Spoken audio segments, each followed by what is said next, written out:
నమస్తే మిత్రులారా, ఈరోజు కుల నిర్మూలన పోరాట సమితి ఆధ్వర్యంలో మరియు ఎంఆర్పిఎస్ రెండు సంఘాలు కలిసి హిందూపూర్లో నిర్మాణం జరుగుతున్నటువంటి ఇథనాల్ కంపెనీని పరిశీలించడం జరిగింది. అక్కడికి వెళ్ళి ఆ కంపెనీ లోపల బయట అన్ని విషయాలను చూసి అక్కడ ఉన్నటువంటి వాళ్ళతో మాట్లాడి రావడం జరిగింది. అక్కడ ఉన్నటువంటి మేనేజ్మెంట్ కానీ, అక్కడ ఉన్నటువంటి ఇంజనీర్లు కానీ, అక్కడ ఉన్నటువంటి డిపార్ట్మెంట్ వాళ్ళు ఏమంటున్నారంటే ఇది జీరో పొల్యూషన్ కంపెనీ అంటుంది. జీరో పొల్యూషన్ అంటే ఏమాత్రం చిన్న హాని కూడా జరగదు, జీరో పొల్యూషన్ అంటుంది. వాళ్ళు జీరో పొల్యూషన్ అని అంటుండ్రు. ఇక్కడనే మనకు చిత్తనూరులో నిర్మిస్తున్నటువంటి సేమ్ కంపెనీ ఇథనాల్ కంపెనీలో అక్కడ వ్యర్థాలను మొత్తం బయటికి వదిలేయడం ద్వారా, అక్కడ ఉన్నటువంటి ఆ వాగులో వదిలేయడం ద్వారా అక్కడ వాగులో ఉన్నటువంటి చిన్న చిన్న జీవరాశులు మొత్తం చనిపోతున్నాయి. ఉదాహరణకు చేపలు, కప్పలు లాంటివి.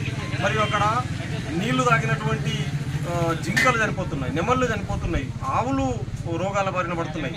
ఆ నీళ్ళల్లో స్నానం చేసినటువంటి పిల్లలకి పెయినిండా దద్దుర్లు వచ్చి పొల్యూషన్ అయితే, గాలికి సంబంధించిన పొల్యూషన్ ఎట్లుందంటే సాయంత్రం 5 అయింది అంటే గ్రామాల్లో అక్కడ చుట్టుపక్కల ఉన్నటువంటి 5-6 గ్రామాల ప్రజలు తలుపులు మూసుకొని ఇంట్లో ఉంటుండ్రు.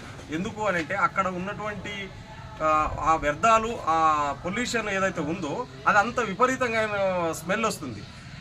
అది అక్కడ చూసినటువంటి వాళ్ళకి అర్థమవుతుంది. ఆడ వస్తుంది కదా అని ఇక్కడ హిందూపూర్లో గుడెబల్లూరు శివర్లో జరుగుతున్నటువంటి ఇథనాల్ ఫ్యాక్టరీ యజమాని దగ్గర మాట్లాడితే అక్కడ తప్పిదాలు జరిగినాయి, ఈడ అట్లాంటివి జరగవు అని అంటుంది.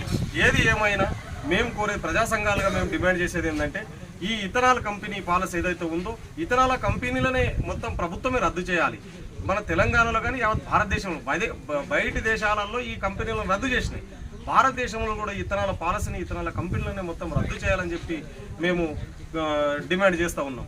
అదేవిధంగా ఒకవేళ అట్లా చేయని పక్షంలో రేపు జరగబోయే ఆందోళన కార్యక్రమాలకి పూర్తి బాధ్యత ప్రభుత్వమే వహించాల్సి ఉంటుందని చెప్పి తెలియజేస్తున్నాం. ఇప్పుడు